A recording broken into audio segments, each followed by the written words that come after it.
Assalamualaikum warahmatullahi wabarakatuh.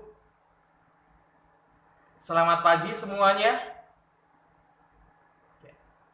Alhamdulillah pada pertemuan kali ini kita masih bisa melaksanakan aktivitas kita di pagi hari yang cerah ini, di mana pada pertemuan kali ini kita akan membahas materi terkait tentang mata pelajaran prakarya di kelas 7. Di mana untuk pembahasan kita pada pagi hari ini materinya masih menggunakan modul yang kalian pegang, dan juga nanti ada sedikit referensi yang saya carikan untuk menambah eh, materi yang ada di modul tersebut. Untuk memulai pembelajaran kita pada pagi hari ini, alangkah baiknya jika kita memulai pembelajaran kita dengan membaca basmalah. Bismillahirrahmanirrahim. Oke, untuk anakku semua yang ada di kelas 7, habis ini kita akan membahas terkait tentang materi yang ada di modul prakarya kita. Sebelum kita melanjutkan di pembelajaran kita, untuk modul serta buku catatannya silakan dibuka. Nanti jika ada materi yang tidak ada di modul, kalian bisa mencatat dan juga kalian bisa memahami terkait materi yang nanti akan saya sampaikan ya. Oke, untuk semuanya silakan buka buku catatan serta modulnya masing-masing. Oke.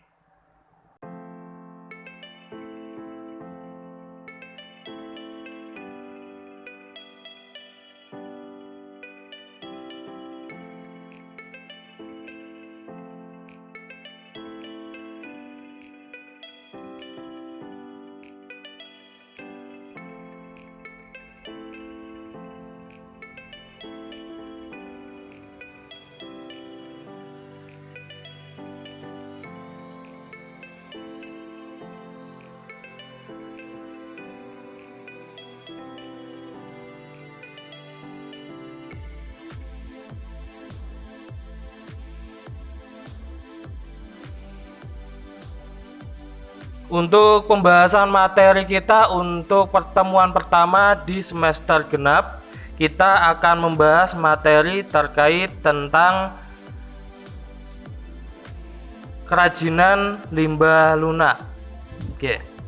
Kita membahas dulu untuk pengertian dari limbah itu ya. Limbah itu adalah salah satu yang sangat meresahkan di lingkungan kita apabila tidak kita kasih solusi untuk menangani dari limbah tersebut.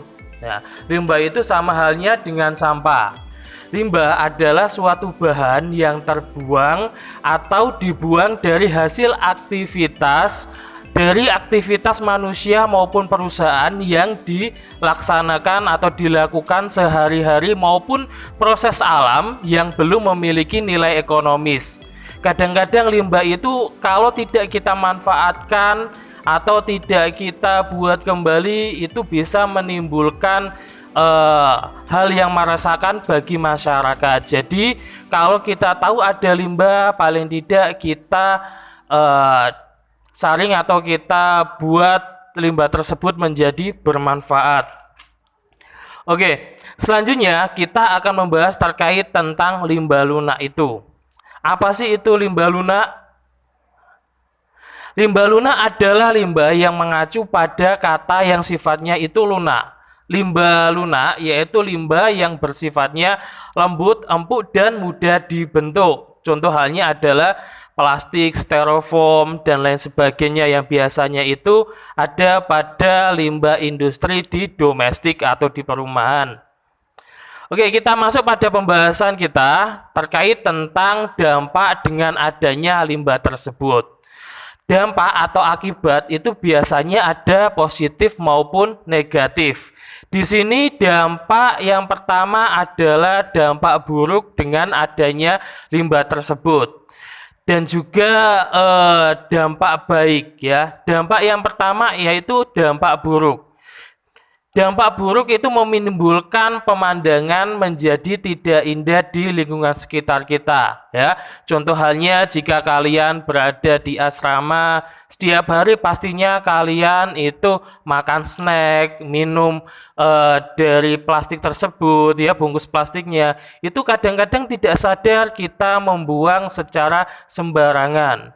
Apabila sampah tadi itu tidak kita olah atau tidak kita manfaatkan, pastinya akan menimbulkan dampak yang tidak menguntungkan bagi orang lain di sekitar kita. Makanya dengan adanya dampak buruk itu, paling tidak setelah kita tahu, kita bisa memanfaatkan atau memilih dan memilah mana sih yang nantinya bisa bermanfaat bagi kita sendiri.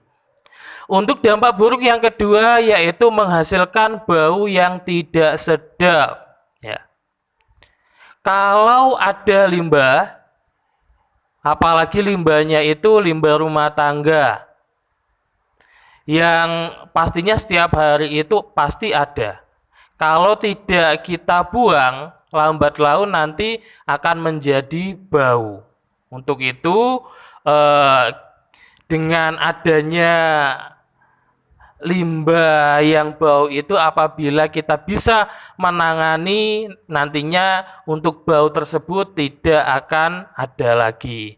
Dampak baik dengan adanya limbah itu pun juga ada. Yang pertama ini adalah membuka lapangan kerja baru, contohnya munculnya tenaga kebersihan. Ya, pasti kalian juga pernah melihat di sekitar asrama kalian kalau sekarang itu ada petugas yang mengambil sampah, baik itu di rumah-rumah, ya, maupun di komplek-komplek.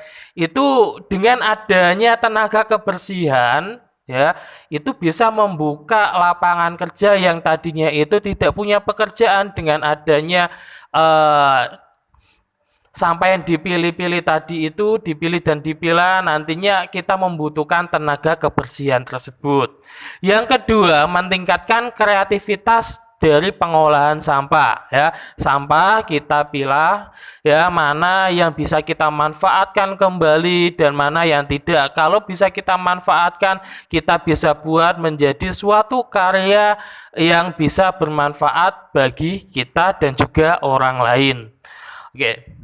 Selanjutnya ada yang dinamakan dengan 3R, ya. Apa sih itu 3R? Nah, limbah sendiri untuk penanganannya itu biasanya dikenal dengan 3R, ya. Ada reduce, reuse, sama recycle, ya, itu biasanya.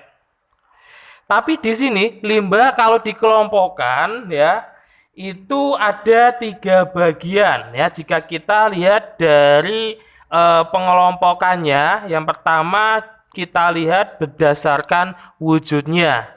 Nanti ada juga yang berdasarkan sumbernya dan juga berdasarkan senyawanya. Kalau berdasarkan wujudnya, di sini ada yang namanya limbah gas, ya. Limbah gas itu apa?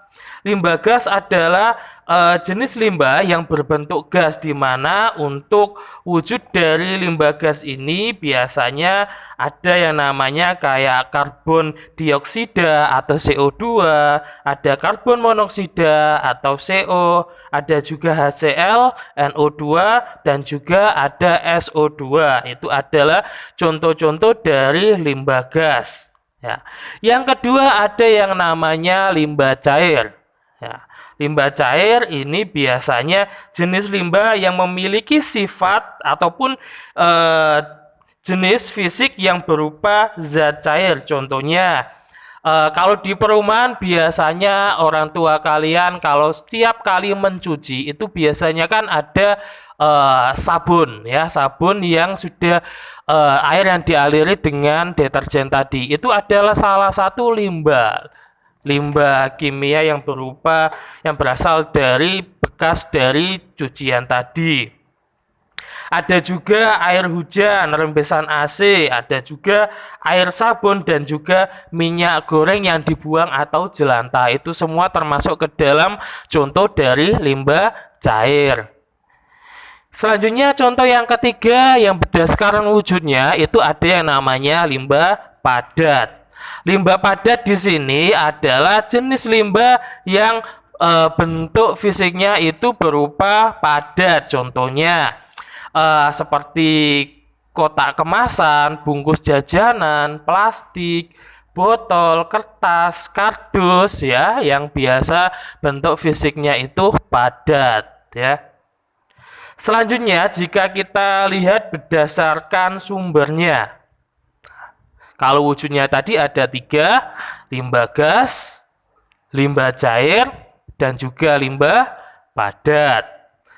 Dan jika kita lihat berdasarkan sumbernya, di situ ada 4 hal jika kita lihat berdasarkan sumbernya. Yang pertama ada limbah pertanian, di mana limbah pertanian ini biasanya ditimbulkan karena adanya kegiatan dari pertanian. Contohnya kalau petani selesai panen, seperti panen jagung, padi, itu kan biasanya ada beberapa kayak dedaunan atau batangnya yang tidak dimanfaatkan dan digeletakkan begitu saja ya. Apabila kita bisa memanfaatkan dari limbah tersebut, nanti akan menjadi suatu kreasi yang bisa dimanfaatkan kembali. Oke, selanjutnya yang kedua ada yang namanya limbah industri. Oke. Limbah industri itu merupakan limbah yang biasanya dihasilkan dari pembuangan kegiatan yang ada di industri ya. Di perindustrian itu biasanya juga menimbulkan limbah-limbah bagi lingkungan kita.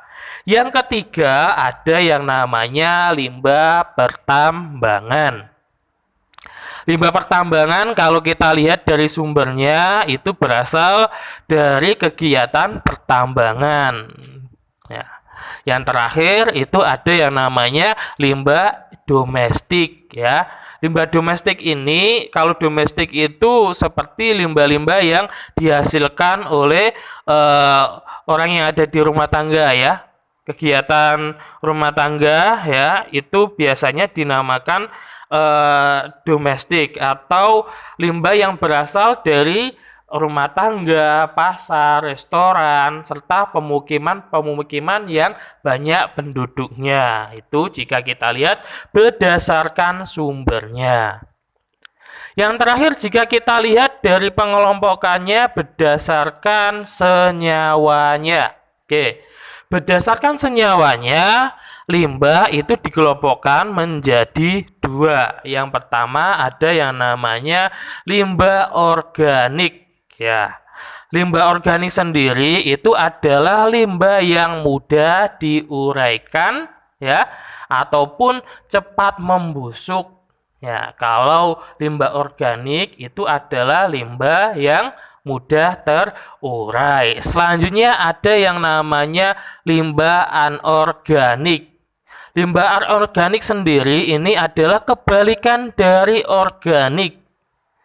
Kalau organik tadi adalah limbah yang mudah terurai. Kalau limbah anorganik ini adalah limbah yang sulit terurai ya. Nah, membutuhkan waktu yang lama kalau anorganik itu. Kalau organik itu paling untuk prosesnya tidak terlalu lama dibandingkan dengan yang anorganik. Oke.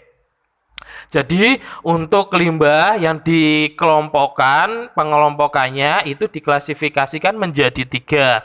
Jika kita lihat dari pengelompokannya, yang pertama berdasarkan wujudnya, di situ ada yang namanya limbah gas, limbah cair, dan juga limbah padat. Kalau contohnya limbah gas tadi seperti ada karbon dioksida, karbon monoksida, dan lain sebagainya tadi. Kalau untuk yang limbah cair itu contohnya seperti habis cucian dari deterjen, terus ada rembesan AC, ada minyak goreng, dan lain sebagainya. Kalau limbah padat itu tadi contohnya seperti plastik, botol, kertas, kardus, ya, dan lain sebagainya. Jika kita lihat berdasarkan sumbernya, sumbernya ini asalnya ya itu ada 4. Yang pertama ada limbah pertanian, yang kedua limbah industri, ada limbah pertambangan, dan juga ada limbah domestik.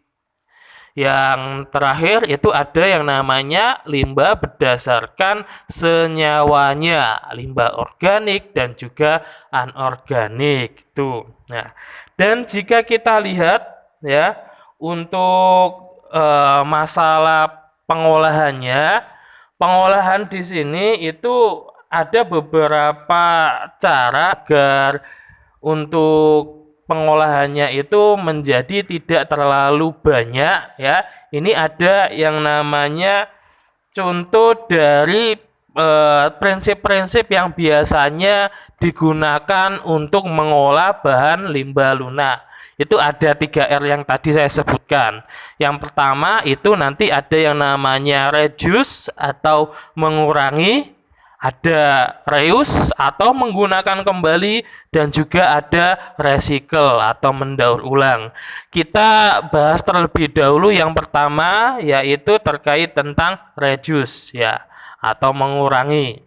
Apa sih itu reduce? Ya, reduce atau mengurangi itu adalah meminimalisir barang atau material yang kita pergunakan. Maksudnya bagaimana ya?